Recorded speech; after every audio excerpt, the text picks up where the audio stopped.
Kw'igenekerezo rya 17 Ndamukiza no mwaka mu nama ya bose yari irongowe n'icegera ca mbere c'Umukuru w'Inama Nkenguzamateka Nyakwubahwa Spès-Caritas NJEBARIKANUYE, Umukuru wa Sentare igenzura amatungo ya Reta Elysé NDAYE yarashikirije icegeranyo c'ivyo Sentare arongoye yaranguye ku bijanye n'amafaranga Reta izokoresha mu mwaka wa 2020 ushira 2021.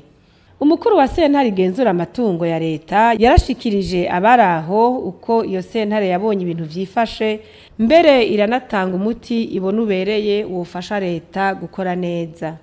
Mu bibazo Abakenguzamateka bashikirije umukuru w'iyo Sentare harimwo ibijanye n'ububasha iyo Sentare ifise mu gihe yabonye ko amakosa yakozwe, nuko Reta yosaba ubushikiranganje bw'ikigega ca Reta kwamabuza gusigurira Abakenguzamateka ingene amafaranga y'umwaka uheze yakoreshejwe imbere y'uko hatorwa ay'umwaka ukurikira.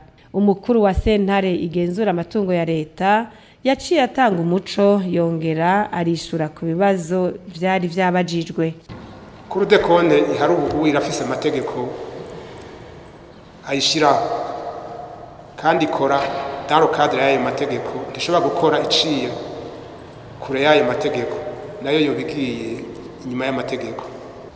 Dufashijwe n'abahinga batari bake twararabe turabona yuko amategeko agenga kuri de konte afise utunenge twinshi, tumwe mbere tukaba twanavuye no ku ngingo yafashwe na Senatre jeje kubahiriza ibwirizwa shingiro mu mwaka wa 2006 aho yavuze yuko la compétence juridictionnelle bitaburekuriwe n'ibwirizwa shingiro. Kuvuga rero guhera ico gihe kuri de konte irabuze ububasha bwo ituma iba efficace gusumba.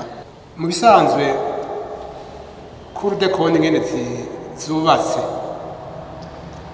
ubuzi bwazo bufise aspect zibiri. Hariho aspect control canke audit twavyita en termes techniques, audit. Hagaca rero na aspect jugement de compte. Iyo aspect jugement de compte ijana n'ibintu bijanye na discipline budgétaire, iyo rero niyibuze kubera area pour constitutionnel mu mwaka wa 2006.